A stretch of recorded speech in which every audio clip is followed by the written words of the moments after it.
think so either. Well, I'm glad that you played for us today. And you like piano, don't you? Yeah. I can tell. Now, what can we learn today from your pieces? Let's talk about your first piece, okay? Tell us what it's about. You have a right-hand part and a left-hand part.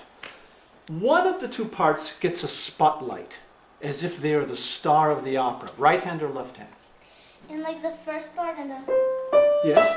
So... That's right hand, but... Yes, and then the middle, it switches. Yes. So what does a good student have to realize when we are... Imagine that one of your hands has the spotlight, the other hand doesn't have the spotlight. And what happens in music, can you do something funny for us? Okay, here's what I'd like for you to do. I would like for you to play it wrong for us for a minute. Would you play your first piece for us wrong and pick the left hand louder?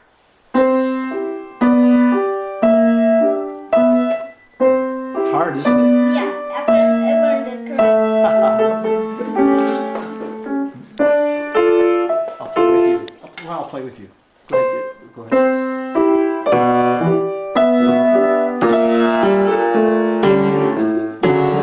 People will play out.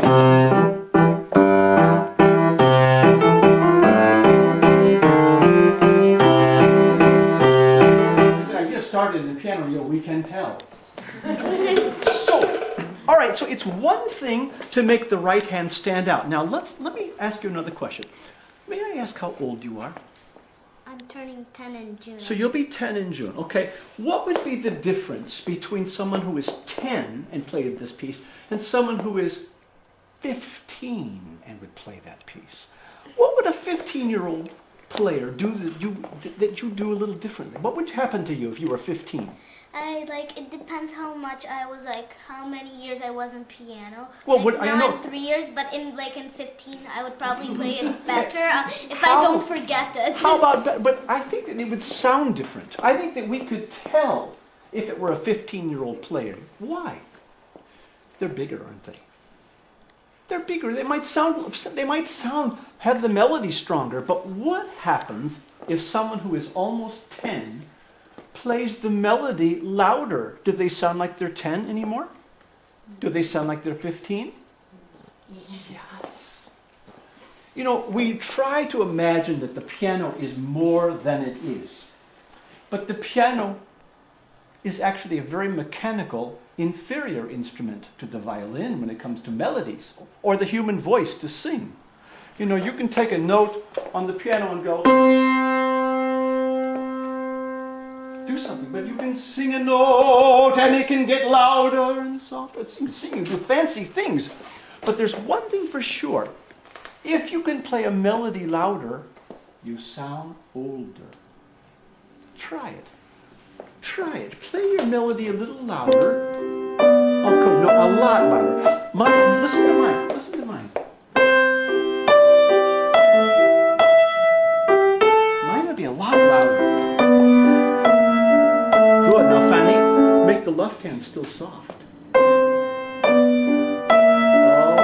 my. Oh, that sounds... Okay, good. So, you might say, oh, but that's too loud. As a concert pianist, I would play it that loud to play softly. That would be my soft. So, if you play your melodies a little louder, you sound older.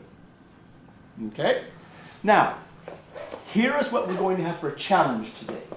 I'm going to teach all of you something and use Fanny for an example, and then we can all apply it. Okay? Music, a piano has to pretend like it can do the things that the voice can do. And in order for us to listen closely, you always have to change things.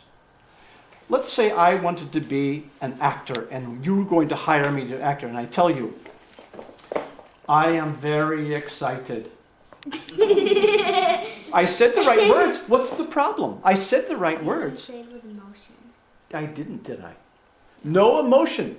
And the problem is the piano, it's so difficult already to make good music on it that you always have to think of things to do. If you say something once on the piano, dia-da-dum, dia-da, Now you're going to say it again where you play it the same way twice.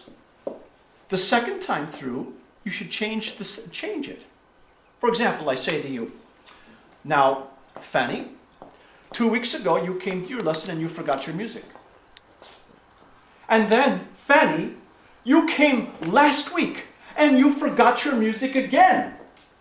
And then, of course, today you come and you forgot your music again. And I would say, and now, 3 weeks in a row, you have forgotten your music again. But if I said to this to you, you forgot your music again, you forgot your music again, you forgot your music again, it wouldn't be very interesting, would it? So show me the difference with idea. When Tchaikovsky says it twice. So if he says it twice, it should be more important the second time. Now think about your pieces. I haven't heard you play yet today, but think about it. I should be able to hear if it's a similar thing done a second time. It should be different. And how about this though? I could do this too. Fanny, you forgot your music. And then I'd say, but I didn't say, you forgot your music, you forgot your music, you forgot your music. Right? It changes each time, and you should show us as your audience, it changes. Now, let me see if I can tell the difference. Go ahead. Play it for me again. That's number 1. Here comes number 2.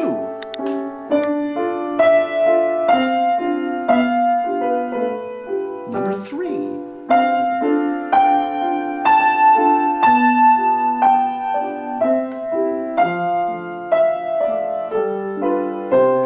Good. Could you tell the difference? Now, number 3, did you notice is longer than 1 and 2? Dia-da-da-da-da, dia-da-da-da-da. Now, when you start number 3, if you're not careful, you could break the piano. Yes. Or you could hurt your finger. So on number 3, now let me give my example again. You forgot your music again, okay? Fanny, 3 weeks ago, you forgot your music. And you go, yes, I did. Fanny, last week, you forgot your music. And you go, yes, I did. Played it 3 weeks in a row and you forget your music. You notice how I started number 3 kind of soft, but then I ended up what? Loud. Very loud, because I was trying to get a point across not to forget your music. So when you start the long, it happens in music all the time, boys and girls. You say it once, and you say it twice, and then the third time it's a little bit longer, and you say it a third time. Your audience should always be able to hear 1, 2, 3. And that makes a big difference. Now, let's go on and talk about something in the next piece, because the idea is for everyone to learn. The next piece has a lot of fast notes. And fast notes are fast. And they sound fun, and they're fun to play. But should a piece sound different than a scale? You can play a scale fast, right? Right. And you could play probably several octaves fast, but it's just a scale, and we just try to make it even. But when you play a passage that has a lot of things that you have to put in hills. Fanny, you forgot your music. Fanny, you forgot your music. Fanny, I cannot believe that you forgot your music again. So, now take your second piece and show me a hill in the first lines. Okay,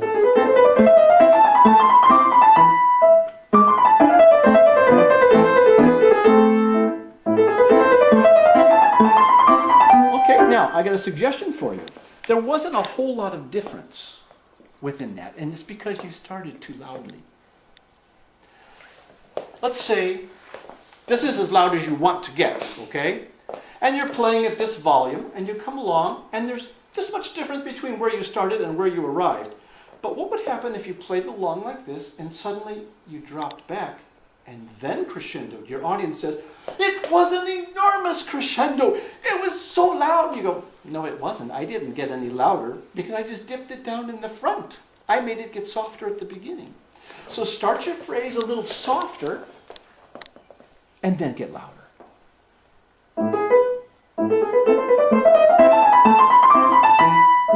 And now go on to number 2.